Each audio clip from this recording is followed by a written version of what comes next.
Hello, and welcome to the Sleepy History Channel. Tonight we're drifting off into the history of the Iranian regime, how it rose to power, and its repressive and human rights violation history up to the attacks on February 28, 2026. Let's dive in. Close your eyes for a moment and imagine a country of staggering beauty, a land of snow-capped mountains, ancient deserts painted in shades of copper and rose, and cities whose poets once composed verses that still echo through the centuries. A civilization more than 3,000 years old, one that gave the world algebra, chess, and some of the earliest hospitals known to human history. This is Persia. This is Iran. And for much of the 20th century, it was on the edge of becoming something extraordinary.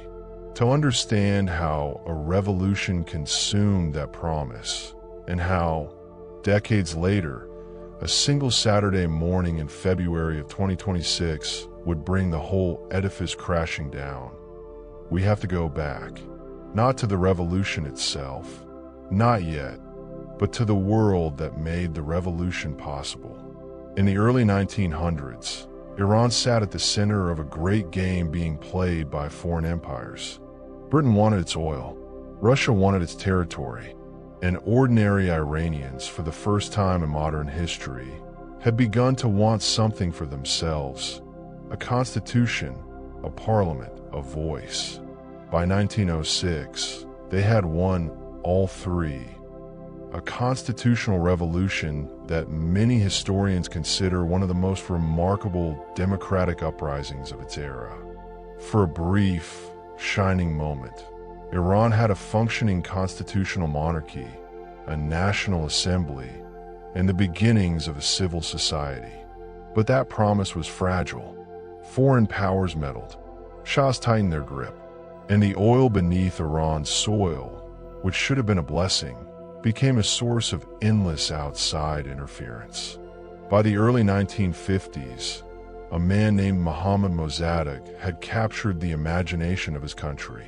He was Iran's democratically elected prime minister, a weeping, passionate, deeply principled man who wore pajamas to press conferences and cried openly when he spoke of justice. He had one great, burning cause. The oil beneath Iranian ground belonged to the Iranian people, not to the British company that had been extracting it for decades, paying Iran a fraction of the profits. In 1951, Mossadegh nationalized the Anglo-Iranian Oil Company. The crowds in Tehran went delirious with joy. The celebration did not last long. In 1953, the CIA and British intelligence orchestrated a coup. Operation Ajax, as the Americans called it, paid street gangs and bribed military officers to destabilize Mossadegh's government. Within days, he was arrested, tried, and sentenced to house arrest for the rest of his life, a sentence he served until his death. The man the Iranian people had chosen democratically was removed by foreign hands, and in his place, a young Shah, Mohammad Reza Pahlavi, was returned to power, now backed by Washington and London. This is the first fact you need to carry with you through this entire story. The Iranian Revolution of 1979 did not emerge from nowhere. It emerged from a wound, and that wound had an address: 1953, and the fingerprints of foreign governments on the machinery of Iranian democracy. The Shah who was restored to power was not without ambition for his country. In the 1960s and 1970s, he launched what he called the White Revolution, a sweeping modernization program that built roads and schools and gave women the right to vote and own property. Tehran in those years was a city of discos and universities, of women in miniskirts alongside women in chatters, of avant-garde art galleries and ancient bazaars. The Iranian middle class was growing. Literacy was rising. On the surface, something that looked like progress was taking hold. But beneath that surface, something else was growing too. The Shah's secret police, known by their Persian acronym, SAVAK, were everywhere. SAVAK was created in 1957 with the help of the CIA and Israel's Mossad, and it became one of the most feared intelligence services in the world. Dissidents, students, journalists, leftists, Islamists, anyone who criticized the regime were arrested, tortured, and in many cases disappeared. Amnesty International, by the mid-1970s, declared that Iran had the highest rate of executions in the world, and that its torture practices were among the most systematic they had ever documented. One estimate placed the number of political prisoners in Iran in the 1970s at somewhere between 25,000 and 100,000. The Shah's Iran, in other words, was a country that wore the mask of modernity while conducting medieval cruelties in its basements. And the more the Shah silenced political opposition, the more the only safe spaces left for dissent became the mosques. You could not gather in a union hall without risking arrest. You could not print a pamphlet criticizing the government without SAVAK kicking down your door. But you could go to Friday prayers. You could listen to a cleric speak. And increasingly, in those quiet, incense-thick spaces, the language of Islam was becoming the language of revolution. There was one cleric above all others who understood this moment. His name was Ayatollah Khomeini. Khomeini was born in 1902 in a small town in central Iran. He was a scholar of Islamic jurisprudence, a man who had spent decades studying the dense, ancient texts of Shia theology.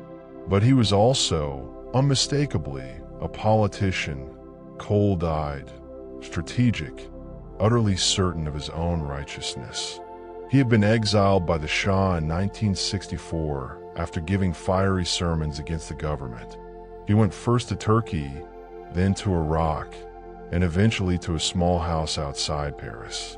And from that exile, he built something remarkable, a revolution broadcast on cassette tape. His sermons were recorded, copied by the thousands, and smuggled into Iran, hidden in fruit crates and suitcases. In a country where the government controlled every television channel and every newspaper, those cassettes moved through the shadows of bazaars and prayer halls like water, finding its way through cracks. People gathered in living rooms to listen to this exiled old man speak about justice and tyranny and the corruption of the Shah. His voice became, for millions of Iranians, the sound of resistance. What is important to understand, and this is perhaps the most consequential misunderstanding in modern history, is that in those early years, Khomeini was not alone in the revolution. The movement that toppled the Shah was a broad, improbable coalition. Marxists and socialists who wanted workers' rights, intellectuals who wanted freedom of the press, secular nationalists who wanted a return to the democratic spirit of Mossadegh, women's rights activists, university students who had been reading Sartre and Fanon. Many of these people saw Khomeini as a figurehead, a symbol, a grandfather of the revolution. They believed that once the Shah was gone, there would be room for everyone at the table. They were wrong, and the discovery of how wrong they were would come swiftly and violently. But that story belongs to the next chapter. For now, let us simply sit with the image of late 1978, when the tide became undeniable. Millions of Iranians, some estimates put it 10% of the entire population, took to the streets in the largest sustained protest movement the world had ever seen at that point in history. On December 10th and 11th of that year, on the holy days of Ashura, somewhere between 6 and 9 million people marched in Tehran alone. The Shah's military, which might have crushed a smaller uprising, looked out at those numbers and began, soldier by soldier, to stand down. Some generals wept, some defected. The machine of repression, so efficient against individuals, had no answer for a nation. On January 16th, 1979, Mohammad Reza Shah Pahlavi boarded a plane in Tehran, tears running down his face. carrying a small box of Iranian soil. He told the press he was going on vacation. He never returned. And on February 1st, 1979, 14 years after his exile began, Ruhollah Khomeini landed at Mehrabad Airport in Tehran. The crowds that greeted him were so immense, so dense, so trembling with emotion, that people were crushed to death in the press of bodies. The BBC estimated that 5 million people lined the route from the airport into the city. Reporters who were there described a collective emotion unlike anything they had ever witnessed, something between religious ecstasy and political fever. Khomeini stepped off the plane.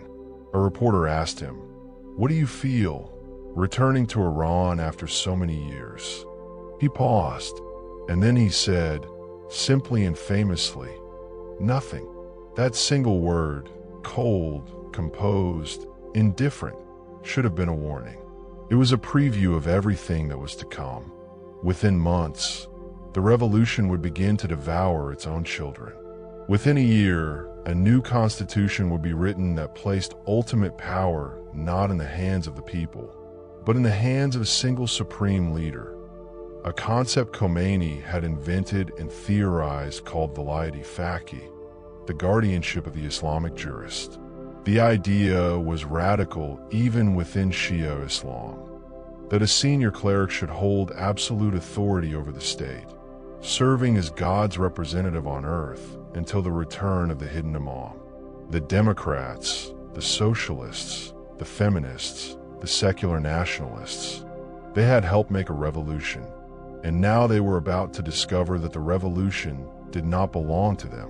The first supreme leader of the Islamic Republic of Iran had arrived, and the history of repression that would define the next half-century and lead, ultimately, to a Saturday morning in February of 2026, when the skies over Tehran turned to fire, had quietly, irrevocably begun. There is an old saying, born from the blood of the French Revolution, that revolutions are like Saturn, the god who ate his own children.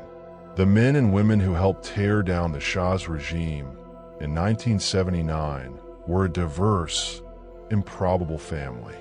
They had argued in cafes and whispered in university hallways and marched together through tear gas and bullets. They had believed, with the fervor that only shared sacrifice can produce, that once the tyrant was gone, the future would belong to all of them. They were about to learn otherwise. The speed with which Khomeini and his clerical inner circle moved to consolidate power was breathtaking.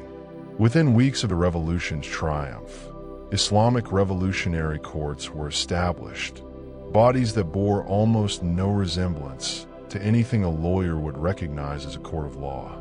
There were no defense attorneys. There were no juries. Trials were sometimes measured in minutes.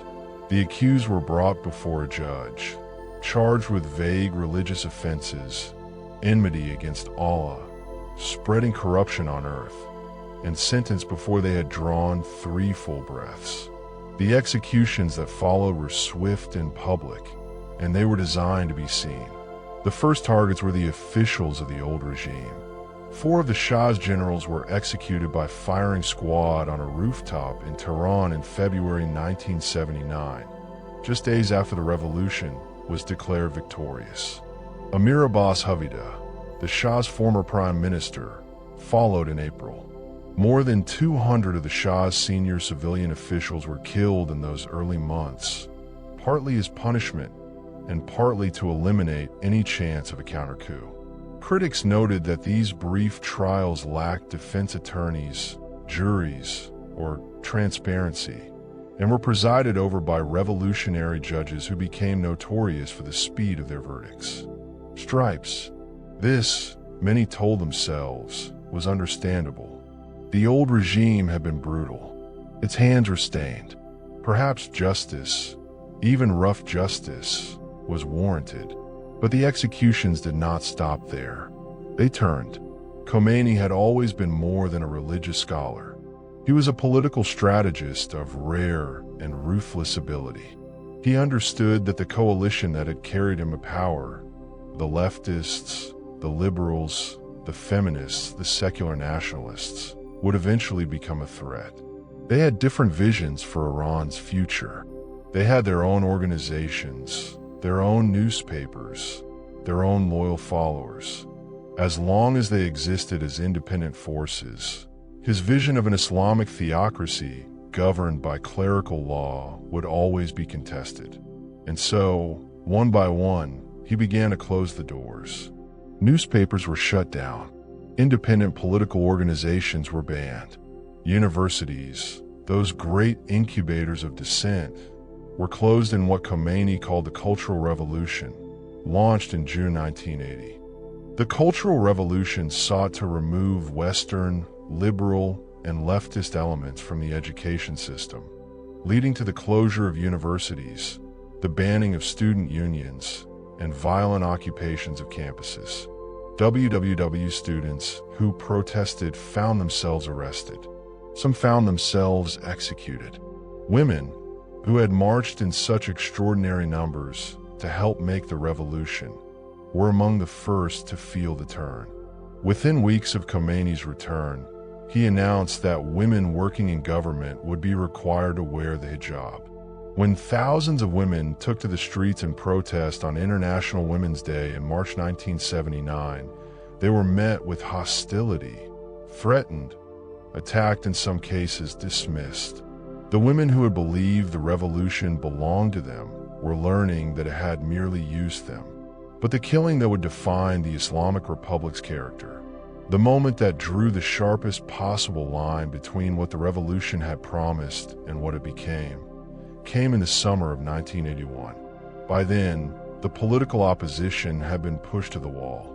The most significant secular Islamic opposition group, the Mujahideen-e-Khalq, known as the MEK, had supported the revolution and then turned against Khomeini when it became clear that power would not be shared. In June 1981, following the political crisis that forced the impeachment of Iran's first president, Abul Hassan Banisadr, who then fled the country in disguise, the MEK and other opposition groups attempted to fight back. There were street clashes. There were bombings. Khomeini's response was total. Between June 1981 and March 1982, thousands of dissidents were subjected to systematic torture, summary trial, and arbitrary execution on religiously motivated charges. NBC News: the victims included communists, socialists, liberals, nationalists, monarchists, and members of religious minorities. Ironically, many of them were the same revolutionaries who had helped overthrow the Shah. Al Jazeera. The scale of what happened in those months is still not fully known because the Islamic Republic has worked for decades to keep it that way. But the evidence that has emerged is staggering. According to historian Ervind Abrahamian, revolutionary courts executed more than 8,000 opponents between June 1981 and June 1985. Stripes between 25,000 and 40,000 Iranians were arrested in that period, and between 8,000 and 9,500 were executed. And the people being killed were not, in many cases, hardened militants or armed combatants. Many victims of state violence during the 1981 massacre were below the age of 18. At least 103 individuals, accounting for 10% of identified victims killed or executed in Tehran, were minors. WWW in Tehran, 38% of identified female dissidents were teenagers, most of whom were high school students. Post children arrested at protests. Teenagers who had handed out pamphlets. Young people whose only crime was that they had believed the revolution was for everyone. One of the judges overseeing these proceedings, a man named Mohammad Mohammadi Jalani, was asked to justify the execution of young girls. His answer reveals, with terrible clarity, the logic of the system he served. He said, "By the Islamic canon, a 9-year-old girl is mature. So there is no difference for us between a 9-year-old girl and a 40-year-old man." www. Let that sentence sit for a moment. A 9-year-old girl, no different, in the eyes of this court, from an adult enemy of the state. This was not a rogue judge speaking out of turn. This was the Islamic Republic of Iran speaking in its own voice, articulating its own logic, defending its own actions. The same UN report that would later, in 2024, classify these events as crimes against humanity and genocide had found that the 1981 to 1982 massacres were carried out with genocidal intent, with the goal of removing the Islamic Republic's perceived enemies. Wikipedia. And yet the world, in 1981, was largely looking elsewhere. The Iran-Iraq War had begun the year before, when Saddam Hussein's forces invaded Iran in September 1980. That war, which would consume 8 years, hundreds of thousands of lives, and the entirety of a generation's youth, gave the regime something invaluable, an enemy outside the gates. Nothing silences internal dissent quite like a foreign invasion. The Islamic Republic wrapped itself in the flag of national defense, and anyone who criticized the government during wartime could be painted as a traitor, a collaborator, an enemy of the nation in its hour of need. The Basij, a paramilitary volunteer force that Khomeini had established in 1979, became the human instrument of 2 simultaneous campaigns, fighting at the front and enforcing obedience at home. The Basij, operating under the Islamic Revolutionary Guard Corps, functioned as a tool for maintaining regime control, suppressing dissent, and policing public morality. Its members, including underage recruits, students, and elderly individuals, were mobilized to enforce the regime's policies. Wikipedia at the front. Basij members were sometimes sent in human waves across minefields, willing martyrs, or teenagers who had been told that paradise awaited those who died for Islam.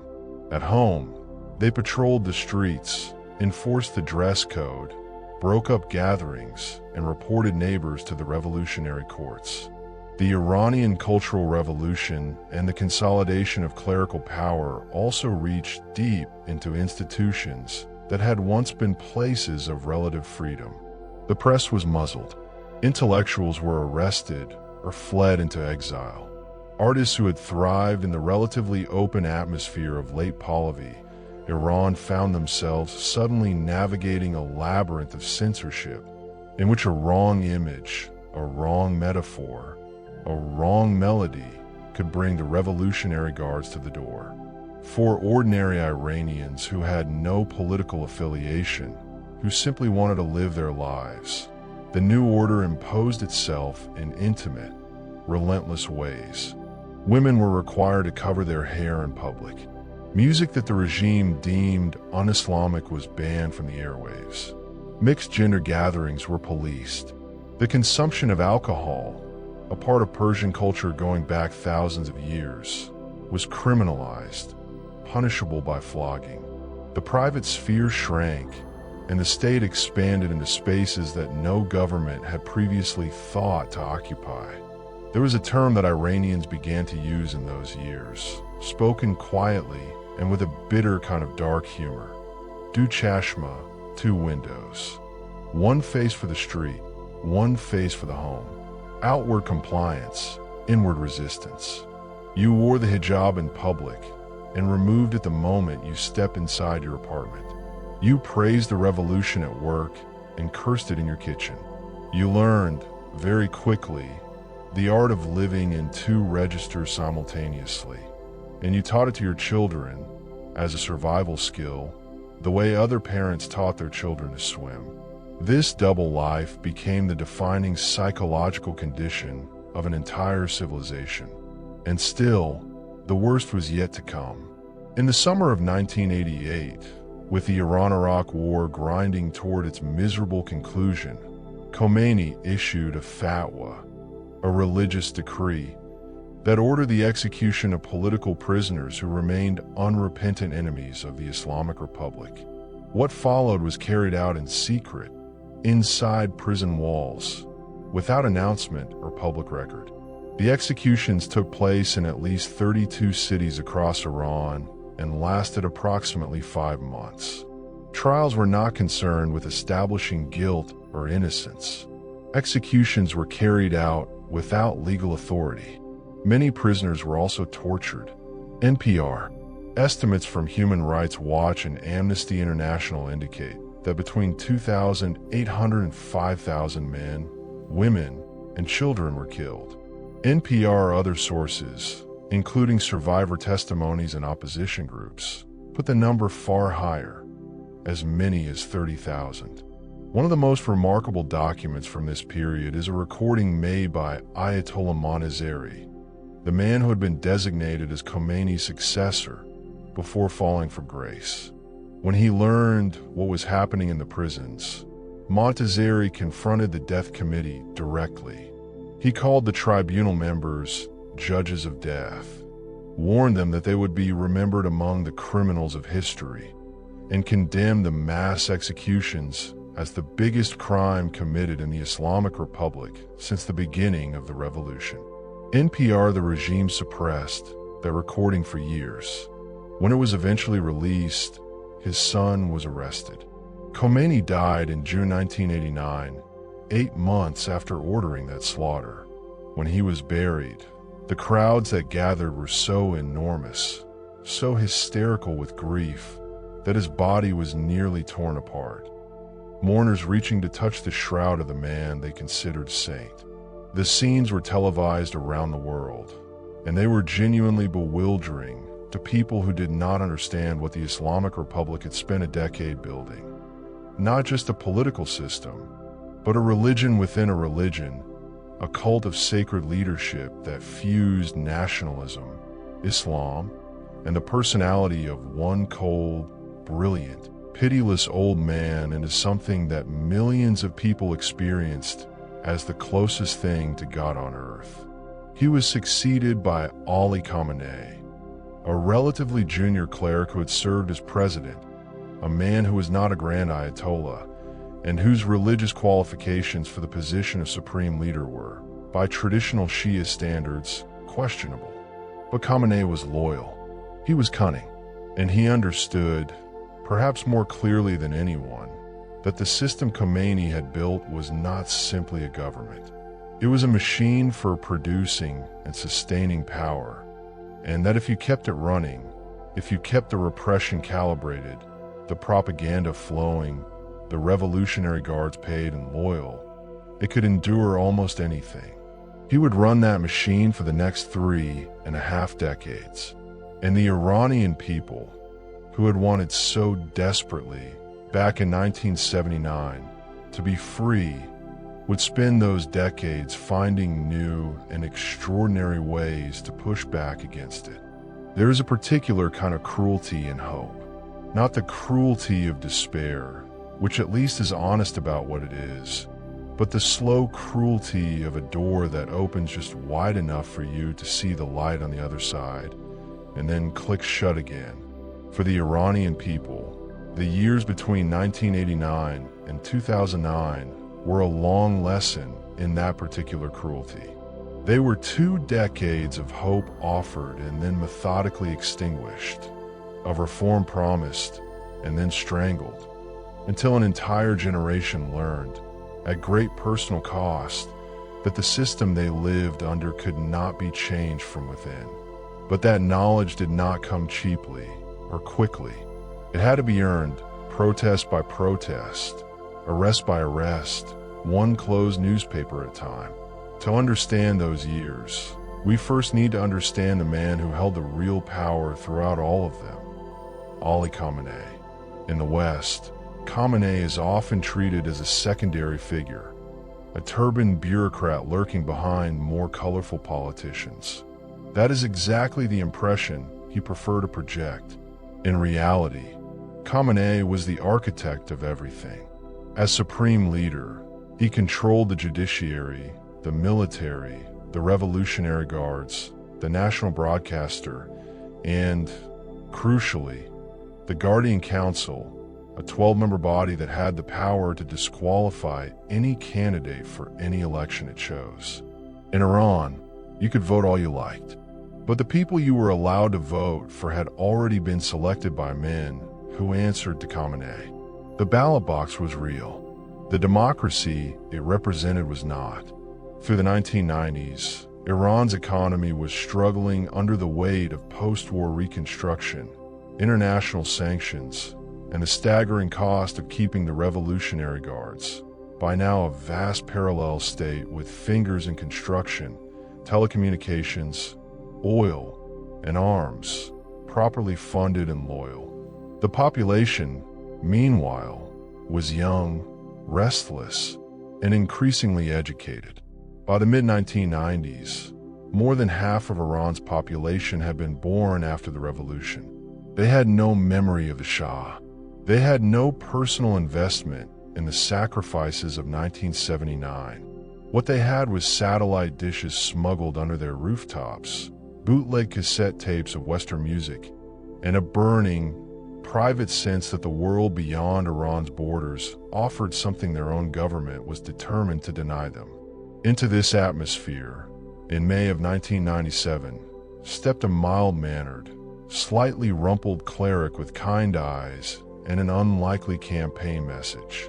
His name was Mohammad Khatami, and he was running for president on a platform of the rule of law, civil society, and dialogue between civilizations.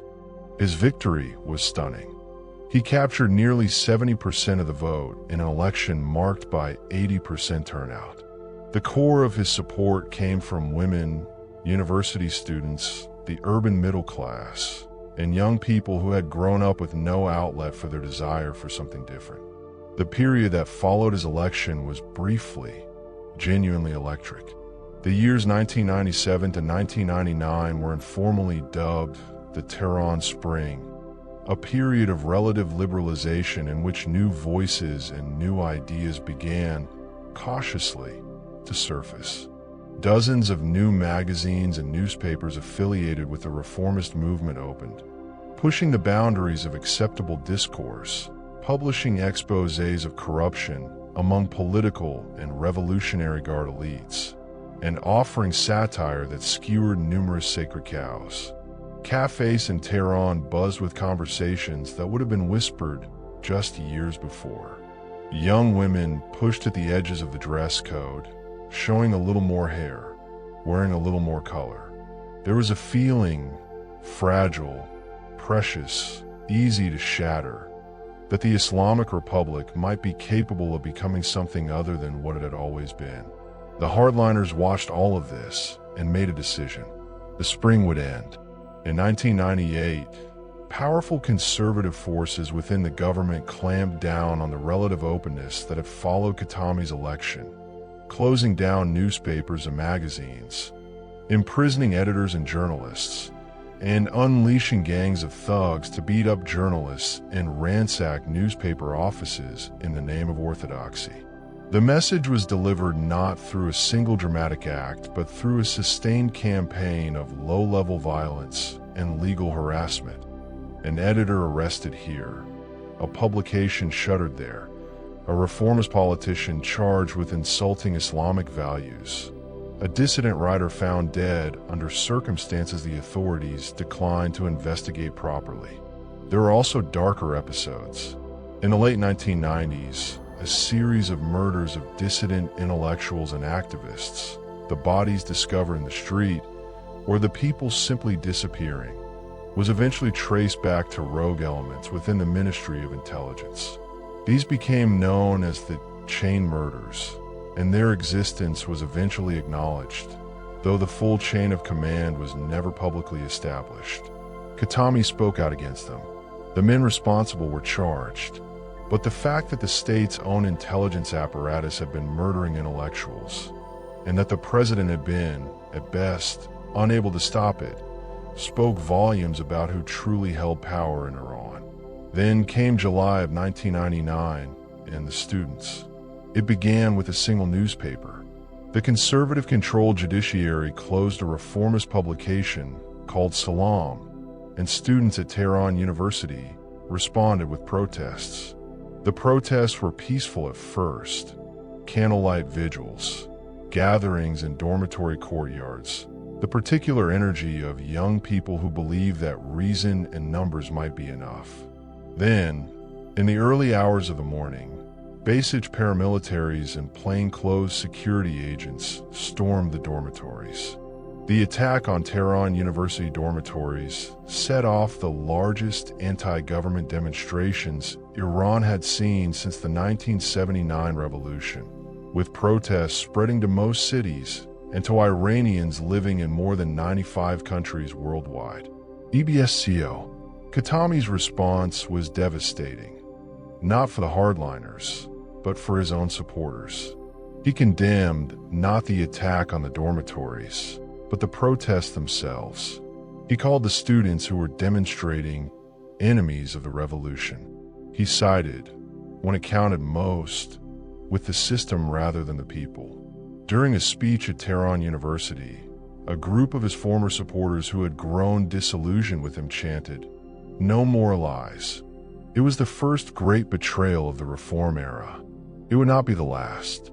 Khomeini and the hardline establishment believed that Iran's enemies wanted to marginalize the supreme leader position into a figurehead role, and they viewed every concession to reformism as an existential threat.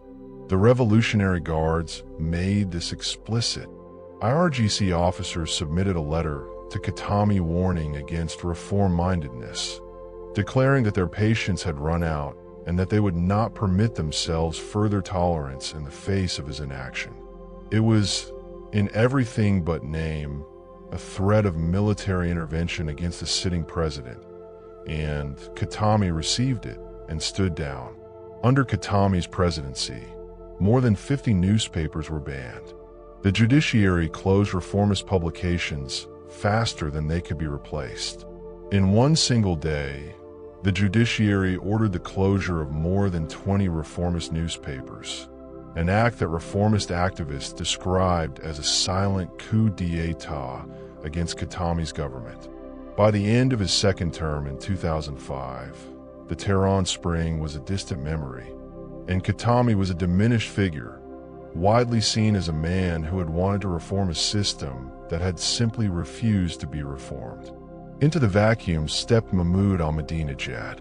Ahmadinejad was everything Khatami was not: loud, combative, populist, and deeply connected to the Revolutionary Guards network that had spent the previous decade making clear its contempt for reform. He had been mayor of Tehran, and his political base lay not in the universities and cafes of the middle class, but in the dense networks of the Basij, the war veterans organizations, and the poor working class neighborhoods that the regime had always been better at mobilizing than the reformists ever managed to be. Ahmadinejad had been a founder and chief strategist of the Abadgaran, the alliance of builders of revolutionary Iran, a coalition of neoconservative politicians who had taken over mid-level government positions and who were now making their play for the presidency itself. He won in 2005, and then, in June of 2009, he was declared the winner of his re-election bid, in what millions of Iranians immediately recognized as a result so implausible, so mathematically suspicious, that it could only have been manufactured. The numbers told the story on their own. Official results claimed Ahmadinejad had won with 63% of the vote in a matter of hours, in a country where ballots are counted by hand. Independent observers noted that in some provinces, the vote totals exceeded the number of eligible voters. The Green Movement reached its height when up to 3 million peaceful demonstrators turned out on Tehran streets to protest the official result, their simple, devastating slogan, "Where's my vote?" What happened next was something genuinely new in the history of the Islamic Republic. The protests were not led by leftists or Marxists or secular nationalists. The people in those streets were, in many cases, the children and grandchildren of the revolution itself. People who had believed, or whose parents had believed, in the promise of 1979. And now they were standing in the streets chanting death to the dictator, and everyone knew which dictator they meant. On the anniversary of the American embassy takeover in November 2009, traditionally a day for chanting death to America, thousands of protesters turned out instead and chanted death to no one. Some even chanted, "A green Iran doesn't need nuclear weapons." The regime's slogans were being turned against it. The regime's response was comprehensive and brutal. Riot police beat demonstrators with batons. The Basij militia fired into crowds. Journalists and Green Movement leaders were arrested en masse, and reports emerged of torture and rape of detainees in facilities, including the notorious Kurizak and Evin prisons. The official government death count was 37, but opposition groups reported approximately 70 killed, and human rights organizations suggested the number could be as high as 200. The judiciary estimated that roughly 4,000 persons were detained. One death, above all others, became the face of the crackdown. Neda Agha-Sultan was a 26-year-old music student who was not even participating in the protest when she was shot. A bystander's camera filmed her dying in the street, her eyes wide open, blood spreading across the pavement. The footage was uploaded to YouTube within hours. The video of her death appeared on YouTube and became a symbol of the opposition movement. In the wake of her death, her mother joined a group of women who called themselves the Mourning Mothers, who held regular Saturday evening vigils in Lala Park throughout the year. NPR, the regime, responded by arresting the Mourning Mothers. The movement's leaders, former presidential candidates Mehdi Karoubi and Mir Hossein Mousavi, and political activist Zura Rahnavard, were placed under house arrest in 2011, where they would remain for more than a decade. Mousavi had been Khomeini's own prime minister during the Iran-Iraq War, a man as deeply embedded in the foundations of the Islamic Republic as anyone alive. His imprisonment under house arrest was a statement about what the system had become, a machine that would swallow even its own founding generation rather than permit any accountability. After the widespread crackdown, Iran became the country with the most imprisoned journalists in the world. To help fight the reform movement's use of the internet, the Revolutionary Guards became majority owners of Iran's telecommunications giant. The internet, that great new tool of connection and organization, was to be turned into an instrument of surveillance and control. The regime hired thousands of online monitors. It developed some of the world's most sophisticated censorship and filtering technology. It learned to throttle bandwidth during protests, to identify dissidents by their digital footprints, to use social media as a trap rather than a platform. The Green Movement did not die in a single moment. It faded slowly under a sustained weight of repression, exhaustion, and the house arrest of its leaders. By 2010, the streets were empty again. The Mourning Mothers had been silenced. The newspapers were closed, and Ahmadinejad served out his second term. But something had changed beneath the surface in a way that could not be undone. A generation of Iranians had gone into the streets with hope in their hearts. Hope in elections, hope in the system, hope that the Islamic Republic contained within it the seeds of something better, and had been beaten, arrested, shot, and raped for it. Scholars noted that younger Iranians no longer believed that change was possible through the ballot box. Elections were described by critics as a political show, a performance stage managed by Khamenei and the generals of the Revolutionary Guards. The reformists had tried. The system had answered. And now a new generation, younger, angrier, with no memory of 1979 and no residual loyalty to the revolution's promises, was watching and waiting and growing up. Every government needs an enemy, not necessarily a real one, though a real one is certainly useful.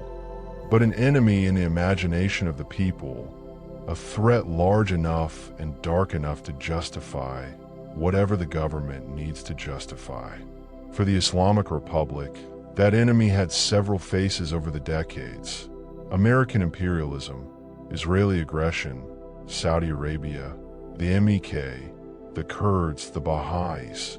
But as the 1990s gave way to the 2000s, a new and particularly powerful card was placed on the table.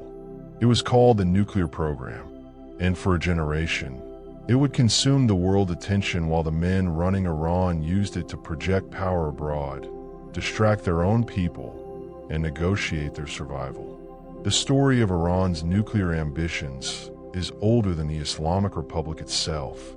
Under the Shah, and with enthusiastic American assistance, in the days when Iran was a valued Cold War ally, the country had begun building nuclear power infrastructure.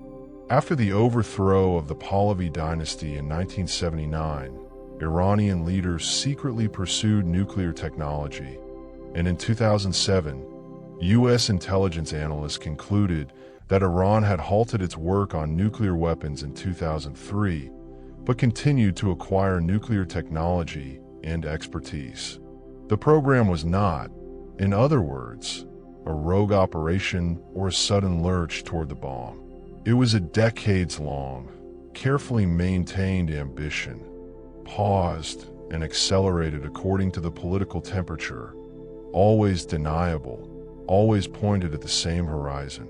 What changed in the early 2000s was that the world found out. In 2002, an Iranian opposition group revealed the existence of secret enrichment facilities at Natanz and Iraq that Iran had not disclosed to international inspectors. The revelation was explosive. Here was a country that had signed the Nuclear Non-Proliferation Treaty, had allowed international inspectors to visit its declared facilities, and had simultaneously been constructing hidden centrifuge halls underground. The crisis that followed would define the next 2 decades of Iran's relationship with the outside world. For the Iranian leadership, the nuclear program served multiple purposes simultaneously. It was a source of genuine national pride, a symbol that Iran, despite decades of sanctions and isolation, could compete with the great powers on the most technologically demanding stage in the world. Iran sought the JCPOA for relief from international sanctions, which had cost Iran's economy more than $100 billion in revenues between 2012 and 2014 alone. The sanctions were real, and they were crushing. Inflation spiraled. The currency collapsed. Ordinary Iranians, who had done nothing to build any centrifuge and had voted against the hardliners in every election they were allowed to influence, bore the weight of a program they had not chosen and could not stop. The man elected in 2013 to navigate this impossible situation was Hassan Rouhani, a cleric with the careful manner of a diplomat and a genuine desire to bring Iran back into the international community. He won the presidency on the promise of engagement, of ending the isolation, of trading nuclear constraints for economic relief. And for a brief moment, against considerable odds, he succeeded. The JCPOA was finalized in Vienna on July 14, 2015, between Iran and the 5 permanent members of the UN Security Council plus Germany, the so-called P5+1, together with the European Union. Before the agreement, Iran's breakout time, the time it would have taken to gather enough fissile material to build a weapon, was only 2 to 3 months. Under the deal, it was extended to 12 months or more. Iran shipped out 25,000 pounds of enriched uranium, dismantled 2/3 of its centrifuges, and poured concrete into the core of its heavy water reactor at Iraq, rendering it incapable of producing weapons-grade plutonium. In exchange, international sanctions were lifted, frozen Iranian assets were unfrozen, and Iran's economy, briefly, began to breathe. the Iranian people responded with something close to jubilation. Not because most of them cared deeply about centrifuges, but because the end of sanctions meant the prospect of jobs, of a currency that held its value, of medicines and aircraft parts at trade. Young people in Tehran danced in the streets when the deal was announced. It was not a political statement, or rather, it was the most human political statement imaginable. A population saying that it wanted, above all else, to live a normal life. That life lasted less than 3 years. In May 2018, the United States unilaterally withdrew from the JCPOA, with President Donald Trump stating that the deal was built on a fiction and it failed to curb Iran's missile program or its funding of militant groups across the region. The economic consequences for Iran were immediate and devastating. The currency went into freefall. Foreign companies that had cautiously begun re-entering the Iranian market rushed for the exits. Inflation returned with a ferocity that felt almost personal, as if the brief window of normality had been opened specifically so that it could be slammed shut again, harder than before. By May 2019, Iran announced it would suspend compliance with parts of the JCPOA. By July 2019, the IAEA confirmed that Iran had breached both the uranium stockpile limit and the enrichment limit set by the deal. By November, Iran declared it would enrich uranium at the Fordow facility, with officials stating the country had the capability to enrich to 60% purity if needed. By early 2020, Iran announced its nuclear program would be limitless. The sequence mattered. Every step was presented by Tehran as a response to American aggression, as a reluctant escalation forced upon a nation that had honored its commitments and been betrayed. And there was enough truth in that framing to make it credible to a significant portion of the world. But there was also something the Iranian leadership was not saying, that Iran advancing toward nuclear capability served the Revolutionary Guards and hardliners perfectly. It justified massive military spending. It provided a permanent source of leverage with the outside world. It gave the regime something to be, a nuclear threshold state that commanded a kind of fearful respect that no amount of domestic repression or economic mismanagement could generate on its own. By September of 2024, the IAEA and the European powers estimated that Iran had accumulated enough highly enriched uranium that, if enriched further to weapons-grade levels, would theoretically be sufficient for 4 nuclear explosive devices. Iran was not a nuclear power, not yet, but it stood at the threshold, capable of crossing it, choosing not to, and using that choice as leverage in every negotiation on every subject simultaneously. Meanwhile, at home, the screws were tightening. The years between 2018 and 2022 were years of accumulating grievance. The currency had collapsed to a fraction of its former value. Unemployment among young Iranians, that young, educated, connected, and increasingly furious population, had reached devastating levels. The government's response to the economic crisis was, characteristically, more oppression. In November 2019, when protests broke out over a sudden fuel price hike, security forces unlawfully killed hundreds of protesters and bystanders during 5 days of demonstrations, while authorities imposed a near-total internet shutdown. The regime killed its people and then cut the world's eyes. And then came September 2022, and a 22-year-old woman named Mahsa Amini.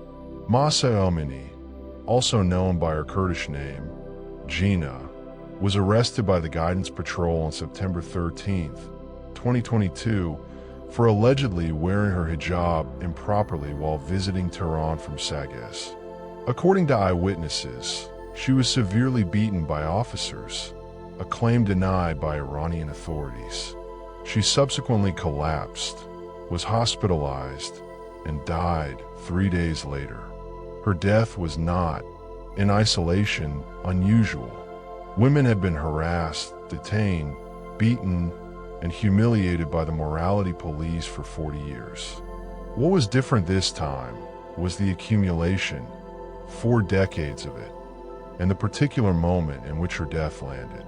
The Iranian population had endured the broken promises of the nuclear deal, the return of crushing sanctions, the government's catastrophic mishandling of the COVID pandemic, and the November 2019 massacre.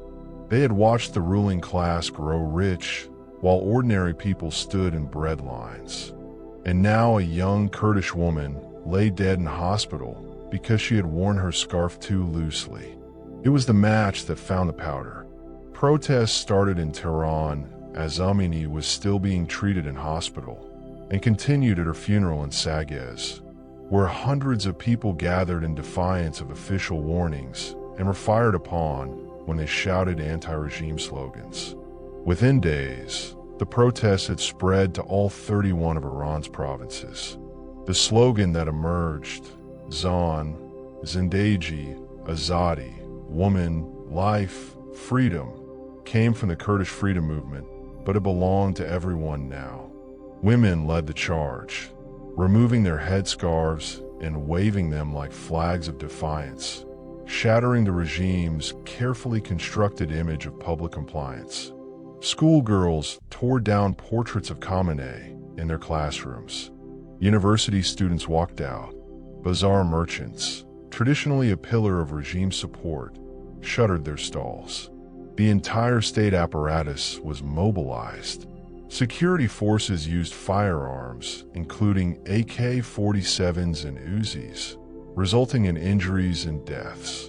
State authorities behaved with complete impunity, unlawfully killing hundreds of people, including dozens of women and children. EBSCO on September 30th, a day that became known as Bloody Friday, in the city of Zahedin, security forces killed 104 protesters and bystanders, mostly men and boys. The government arrested more than 20,000 people and killed more than 500 young protesters. By early November 2022, human rights organizations had identified at least 314 deaths, including 47 minors. The investigation found evidence of mock executions of detained protesters, torture, rape, and the targeting of children as young as 7 years old. A security officer was recorded telling a young woman in custody, "You and your generation must all die."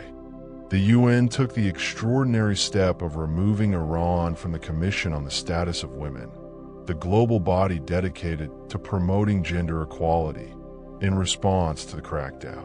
It was a largely symbolic gesture, and everyone knew it. Symbols do not stop bullets. By spring of 2023, the large street protests had been suppressed. The leaders were arrested or in hiding. The executions, protesters hanged on charges of enmity against God, continued through 2023 and into 2024 and 2025. By 2025, executions in Iran had reached a scale not seen in decades, having doubled compared to 2024, with activists alleging that the Islamic Republic was using executions to instill fear and suppress opposition. But something the regime could not execute was the change that had taken place in the minds of a generation. Iranian women continued to go without hijab in unprecedented numbers. Authorities began to hesitate to conduct mass arrests, fearing they might spark another uprising. Evidence suggested the regime's strategy had shifted from physical enforcement to psychological pressure, relying on surveillance text messages, AI-enabled cameras at intersections, and aerial drones to monitor compliance from above, rather than risking the open confrontation of mass detention. The Islamic Republic was winning the battle and losing the war. It had the guns, but it was running out of the one thing that sustains a government over the long term: legitimacy. The belief, however thin, however reluctant, that the people in power have some right to be there. That belief was nearly gone, and without it, every additional act of repression was not a solution. It was an accelerant. The stage was being set for something the regime had survived before, but never quite like this. A perfect storm was gathering. Economic ruin, nuclear crisis, regional war, the embers of 2022 still glowing beneath the ash. A population that had passed definitively through the last door of hope in the system and come out the other side, not defeated, but resolved. What happened next was not a surprise. It had been coming for a long time. There is a point in the life of any dying system when the cracks stop being something that can be plastered over. The plaster runs out. The cracks become fissures. The fissures become chasms. And what looked, from a distance, like a solid wall reveals itself to have been hollow for a very long time. By the autumn of 2025, the Islamic Republic of Iran had reached that point, and what happened next would unfold with the terrible, unstoppable momentum of something that had been building for 46 years. To understand how the final act began, we need to first understand what the 12 days of June 2025 had done to Iran, and what they had not done. Israel had spent years watching the walls close in. After the Hamas attacks of October 7th, 2023, and the brutal war in Gaza that followed, the calculus in Tel Aviv shifted. Iran's network of proxy forces, Hamas in Gaza, Hezbollah in Lebanon, the Houthis in Yemen, the militias in Iraq and Syria, had been the arms of a strategy that kept Israel permanently under pressure without Iran ever having to fight directly. But in the months that followed October 7th, Israel had systematically dismantled those arms. Hezbollah, the crown jewel of Iran's regional influence, was effectively decapitated in September and October of 2024. The Syrian regime of Bashar al-Assad, Iran's critical land bridge to Lebanon, collapsed in December of that same year. The axis of resistance, that great architecture of Iranian strategic power, was crumbling. And so, on June 13th, 2025, Israel struck. It was the largest Israeli military operation in a generation.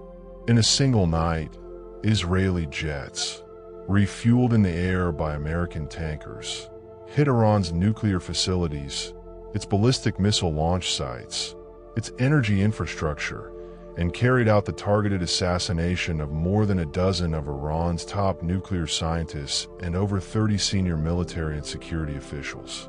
Natanz, Fordow, Isfahan, the names of facilities that had for 2 decades been treated as the untouchable heart of Iranian strategic ambition, were suddenly burning. Iran responded within hours, launching massive salvos of missiles and drones at Israeli cities. Most were intercepted, some were not. 29 people were killed in Israel. In Iran, according to the Iranian Health Ministry, over 1,000 people were killed. Then, on June 22nd, 2025, the United States entered. American B-2 stealth bombers, in the largest operational B-2 strike in history, targeted the deeply buried enrichment facility at Fordow, using munitions designed to penetrate underground. President Trump appeared on television that night and declared that Iran's nuclear facilities had been completely and totally obliterated. American officials later admitted, more carefully, that they did not know where Iran's uranium stockpiles were, and that the underground facility at Isfahan, which could not be reached by existing munitions, likely still held significant material. The Director General of the International Atomic Energy Agency said that although the facilities have been severely damaged, Iran retained the industrial capability to rebuild within months. The war lasted 12 days. A ceasefire was announced June 24th. Iran fired a symbolic missile volley at a U.S. military base in Qatar. No American casualties. As a face-saving gesture, the Iranian government, stripped of regional proxies, its nuclear infrastructure smashed, its military humiliated, announced it would halt cooperation with IAEA inspectors. And then it turned to the task of managing the consequences at home, where the mood had darkened to something approaching fury. Because what the June 2025 war had done, above everything else, was strip the regime of its remaining mythology.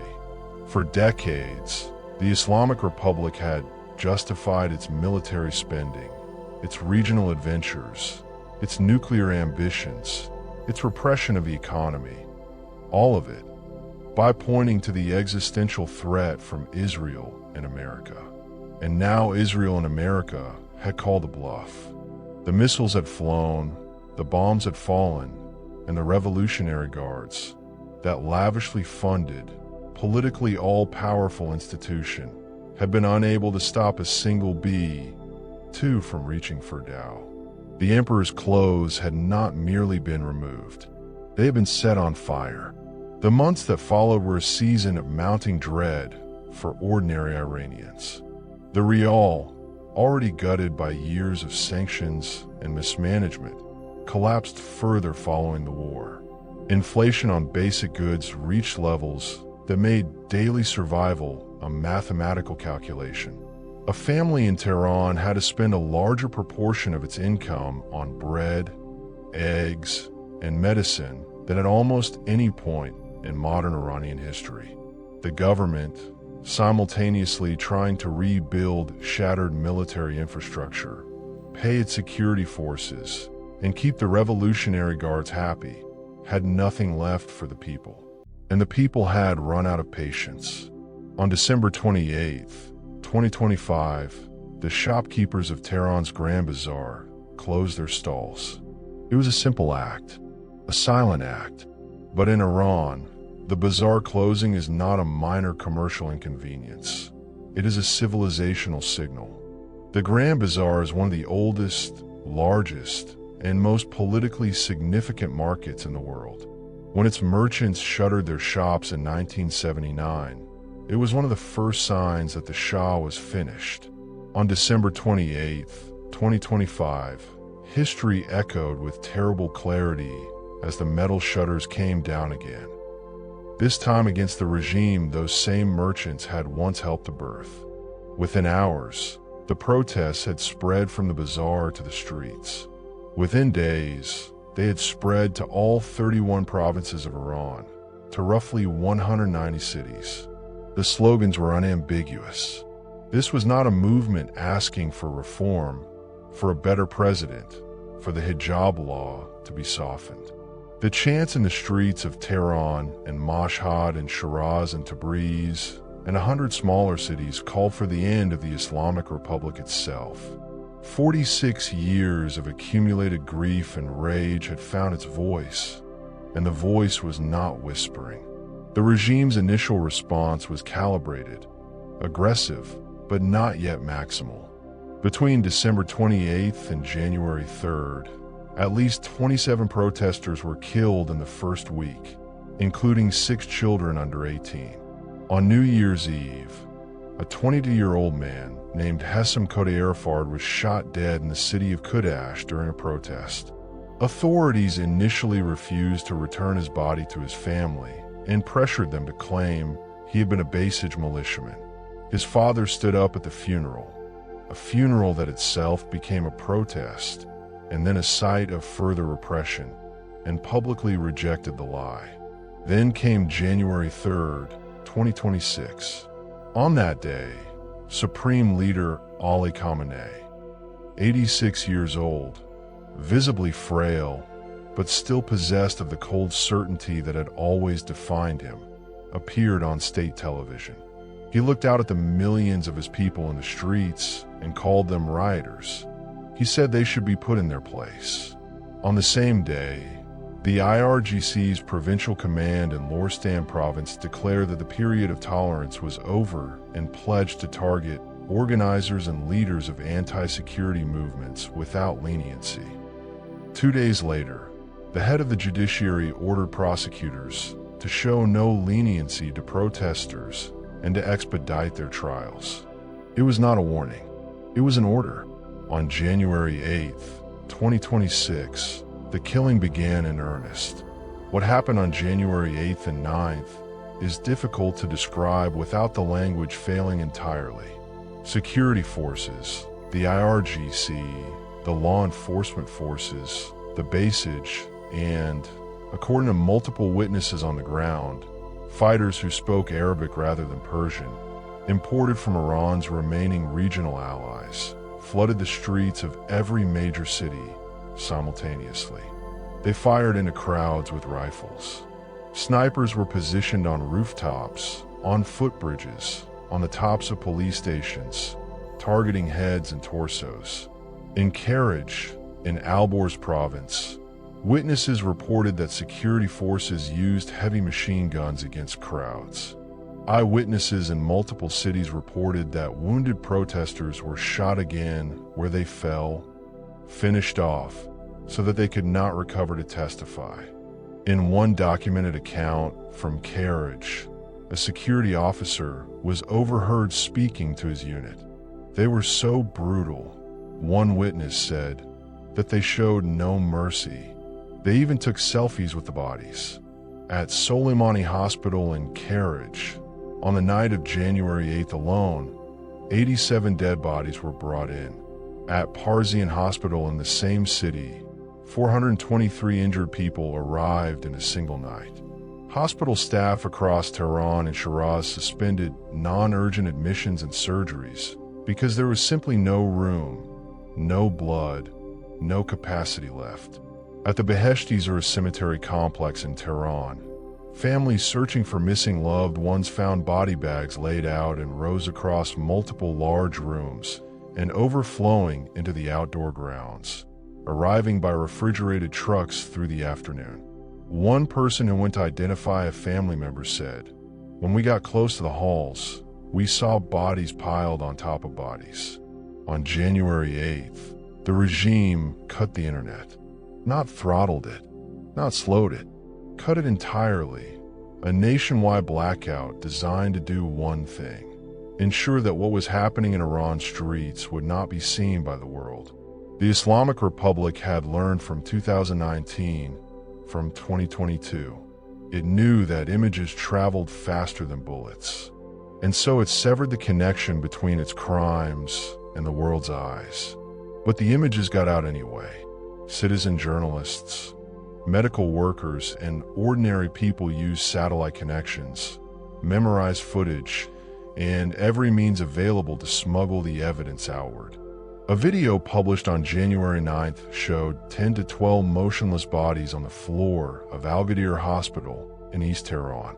Another video, filmed in Tehran Pars, captured a protester warning a friend, "Put your phone down. They will shoot your hand. There are snipers among them." Footage from Mashhad showed security forces firing from elevated positions on footbridges.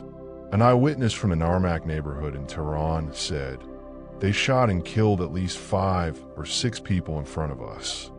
The scale of what occurred in those 48 hours is still contested, because the regime spent enormous effort suppressing, distorting, and concealing it. The Iranian government itself eventually acknowledged that thousands had died, while calling them rioters and terrorists affiliated with America and Israel. Human rights activists in Iran compiled a verified named list of over 7,000 deaths. Iran International, drawing on hospital and more documentation, estimated the total at over 12,000 and potentially as high as 36,000. The Guardian reported that less than 10% of deaths may have been officially registered. January 2026 was, as Amnesty International's own researchers described it, the deadliest period of repression they had documented in decades of work on Iran. By January 21st, the Iranian government declared that the protests had been suppressed. The streets were empty, not because the people had changed their minds, but because the bodies were too many and the guns were still loaded. A nighttime curfew was imposed. Heavily armed security forces patrolled in formation. Thousands were in detention. Reports emerged of protesters being tortured and raped in custody, of bodies returned to families with evidence of injuries sustained after death. But something had changed that could not be unchanged. The world had seen enough. The fragments that escaped the blackout, the testimony of the survivors, the numbered lists of the dead, to understand what had happened. International condemnation came, as it always had. Sanctions were proposed, as they always were. And in Washington and Tel Aviv, two governments watched the footage of refrigerated trucks delivering bodies to an overflowing cemetery and made their calculations. Trump had already spoken. In a post on Truth Social, he had told the Iranian people to keep protesting, told them to take over their institutions, and added, cryptically, help is on the way. On February 27, 2026, Oman's foreign minister announced that Iran had agreed to degrade its nuclear material stockpiles to the lowest possible levels. It looked, for a moment, like diplomacy might pull the world back from the edge. Trump said he preferred a deal. Talks in Geneva had made progress. Both sides seemed to be stepping back. The next morning, the sky over Tehran turned white. On February 28, 2026, the United States and Israel launched Operation Epic Fury, a coordinated military assault on Iran with an objective that went beyond anything the June 2025 war had attempted. This was not a strike on nuclear facilities. This was not a degrading of missile infrastructure. The stated objectives, as President Trump announced in a video to the American people and the Iranian people simultaneously, were to eliminate Iran's nuclear and missile programs, destroy its navy, and change its leadership. Netanyahu released his own statement calling the regime a murderous terror regime that must not be allowed to arm itself with nuclear weapons, and urged the Iranian people to cast off the yoke of tyranny. Within hours, Iran launched missiles at Tel Aviv, at Haifa, at U.S. military bases across the Persian Gulf, Bahrain, Saudi Arabia, Qatar, Iraq. The response was faster and more coordinated than June 2025, suggesting that Iran had prepared, had anticipated, had restructured its command in the months since the first war. The region held its breath. 46 years after Khomeini stepped off a plane into a sea of 5 million people and answered the question of what he felt with the word nothing, the story that had begun in the Tehran of 1979 had arrived at its violent, long-foretold conclusion. Not with a whimper, not with a negotiated transition, but with fire and the sound of a people who had been waiting a very long time to be free. This is where we began, and now you know how we got here. There is a moment in the life of every empire and every tyranny when the clock runs out. Sometimes it comes with a whisper, a regime that simply exhausts itself, that one morning finds nobody willing to guard the doors anymore. Sometimes it comes with a roar. For the Islamic Republic of Iran, which had ruled by fear for 46 years, which had executed its children and imprisoned its mothers and shot its students on rooftops and in dormitories and in the streets of 100 cities, the clock ran out on a Saturday morning, with the sun barely above the horizon and the call to prayer still fading in the cold February air. February 28, 2026. The people of Tehran woke to what they had been told was the beginning of a diplomatic breakthrough. The day before, Oman's foreign minister had stood before the world's press and announced that Iran had agreed to never again stockpile enriched uranium and to submit to full verification by the International Atomic Energy Agency. After months of agony and fire, it seemed as though the negotiators had pulled the world back from the ledge. Flights were still landing at Mehrabad. The bazaars were preparing to open. Families who had spent weeks in the grinding anxiety of a country on the edge of war were allowing themselves, cautiously, to exhale. The exhale had barely begun when the sky cracked open. The first explosions were heard in western Tehran just after sunrise. Within minutes, huge plumes of thick black smoke were rising over the city, visible from neighborhoods miles away. Residents in western Tehran reached by phone described a continuous wall of sound. Jets overhead, the percussive thud of impacts, car alarms shrieking on every street simultaneously, children screaming. Then the communications went dark. The United States and Israel had launched Operation Epic Fury, codenamed Operation Roaring Lion by the Israeli military, as a coordinated, daytime assault on hundreds of targets across Iran simultaneously. Strikes hit Tehran, Isfahan, Qom, Karaj, and Kermanshah. Missiles struck near the offices of the Supreme Leader, near IRGC headquarters, on University Street, and in the Jamhuri area of the capital. The Israeli Air Force dropped more than 1,200 munitions across 24 of Iran's 31 provinces in the opening day alone. It was the largest and most complex aerial assault the Middle East had ever witnessed. And at the center of all of it, one target above all others.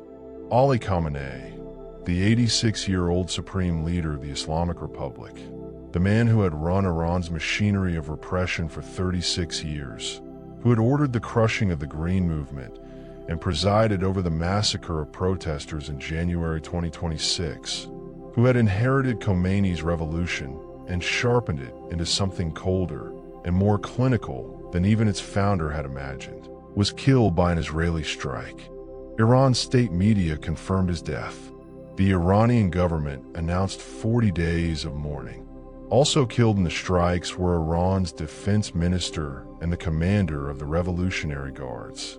President Trump posted on Truth Social, "Khamenei, one of the most evil people in history, is dead." In an 8-minute video address posted simultaneously for the American people and the Iranian people, Trump was stark about what the operation was and was not. It was not, he said, a war against the Iranian people. It was the elimination of a regime. Our objective, he said, is to defend the American people by eliminating imminent threats from the Iranian regime.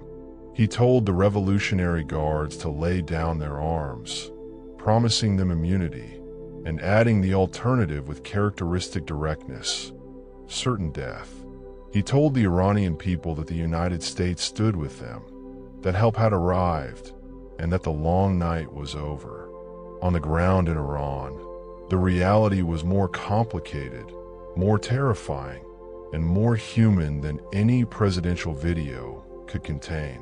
The Iranian Red Crescent reported that more than 200 civilians have been killed and 747 injured in Iran by the evening of the first day alone. A girls' elementary school was struck in the city of Minab. 2 students were killed in a strike in Tehran. These were not abstractions. They were children sitting in classrooms or lying in their beds when the world above them detonated.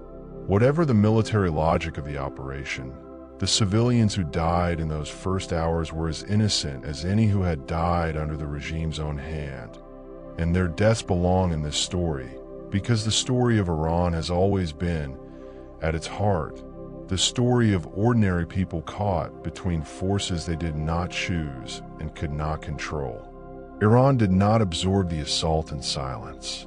Within hours of the first strikes, Tehran launched one of the most expansive missile and drone barrages in military history. Ballistic missiles and armed drones reached for Israel, for Saudi Arabia, for the United Arab Emirates, for Qatar, for Bahrain, for Kuwait, and for the American military installations scattered across all of them. Air raid sirens wailed across Israel. At least 40 buildings in Tel Aviv were damaged when an Iranian missile struck a residential area. 6 people were killed in Israel, including those killed when a missile hit a residential building near Jerusalem. The U.S. Navy's 5th Fleet headquarters in Bahrain was targeted. Kuwait International Airport was struck. Dubai International Airport, the busiest international airport in the world, was hit by an Iranian strike, with footage showing passengers fleeing through smoke-filled corridors. The airport shut down operations. Major airlines, Lufthansa, Air France, British Airways, Air India, Turkish Airlines, suspended all flights to the region. The Strait of Hormuz, through which roughly 20% of the world's oil passes, was thrown into crisis as Hapag-Lloyd and other shipping giants suspended all vessel transit through the waterway until further notice. The IRGC, in a final act of defiance against a collapsing command structure, announced it had launched attacks on 27 military bases across the Middle East where American troops were deployed. 3 American soldiers were killed in Kuwait. A 4th was killed in subsequent Iranian strikes. Jordan's military intercepted 49 Iranian drones and ballistic missiles over its territory. The UAE reported 165 Iranian ballistic missiles launched at its territory. 152 were intercepted, 13 fell into the sea. Iran also launched 541 drones at the Emirates, of which 506 were intercepted and 35 fell on Emirati soil. The world watched in real time, in stunned, horrified silence, as a region that had lived with tension for decades lurched into something it had not experienced since the Second World War. Total, open, multi-country conflict without any clear endpoint. The international reaction divided the world along lines that had been forming for years. Ukraine's President Zelensky endorsed the strikes, reminding the world that Iran had supplied Russia with the Shahid drones that had struck Ukrainian cities more than 57,000 times. Canada's Prime Minister Mark Carney supported U.S. efforts. Israel's closest partners held their breath and said little. Russia's foreign ministry called the strikes a premeditated and unprovoked act of aggression and accused Washington of using the nuclear threat as a pretext for regime change. China demanded an immediate stop to military action. France's President Macron called an emergency session of the United Nations Security Council and warned of grave consequences for international peace and security. Spain's Prime Minister rejected the unilateral military action entirely, calling for immediate de-escalation. The UN Secretary General condemned the use of force. North Korea called it illegal aggression. And in cities around the world, Berlin, London, Paris, Los Angeles, Toronto, Iranians in the diaspora poured into the streets. Not a mourning. In something much harder to name, a mixture of terror for family members they could not reach, and a raw, overwhelming emotion that they had spent their entire lives being told was naive. Hope. In Berlin, Iranians gathered holding signs that read, "Free Iran." In London, crowds waved the pre-revolutionary Iranian flag, the lion and sun, the symbol of an Iran that had existed before the Islamic Republic was born. In Los Angeles, home to the largest Iranian diaspora community outside Iran itself, people who had left as children, and people who had left as adults, and people who had been born in exile and had never seen the country their parents wept for. All of them stood together in the February cold, watching their phones, crying, praying, waiting, because that is what this moment was, above all else. Not a military operation, not a geopolitical calculation, not a line on a map or a percentage of enriched uranium or a missile's blast radius. It was the sound, heard around the world, of a people waiting to find out whether the thing they had been waiting for 46 years had finally come. The answer to that question, what Iran becomes in the aftermath, whether the IRGC fractures or fights, whether the moderates and the Democrats and the women who walked without their scarf can build something new from the wreckage, whether the mistakes of 1979 can be avoided or are simply destined to repeat, belongs to a story still being written in real time with the smoke still rising over Tehran. But this much is already certain. The Islamic Republic of Iran, the system born from a stolen revolution and maintained through 4 decades of executions and torture and imprisonment and fear, the system that killed 9-year-old girls and hanged students and shot women in the eyes with birdshot and buried its massacres in unmarked graves.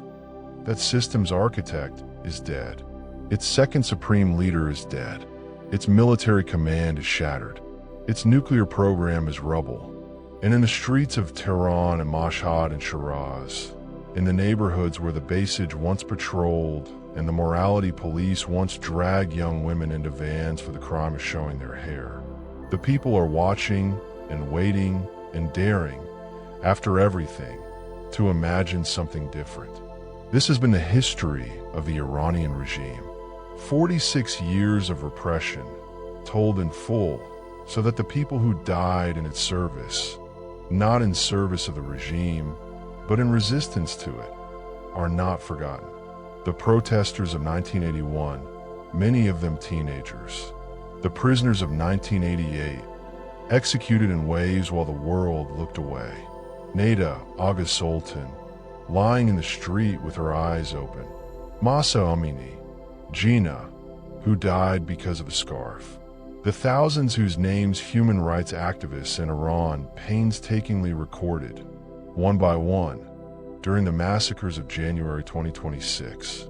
Every one of them a person, every one of them a story, every one of them a reason that the word freedom, in Persian, azadi, carries a weight that most languages can barely hold. Woman, life, freedom, zan, zindagi, azadi. This concludes our journey through the history of the Iranian regime. Thank you for listening, and be sure and subscribe and turn on notifications so you know when the next journey through history is ready to embark on. Thanks again, and have a good night.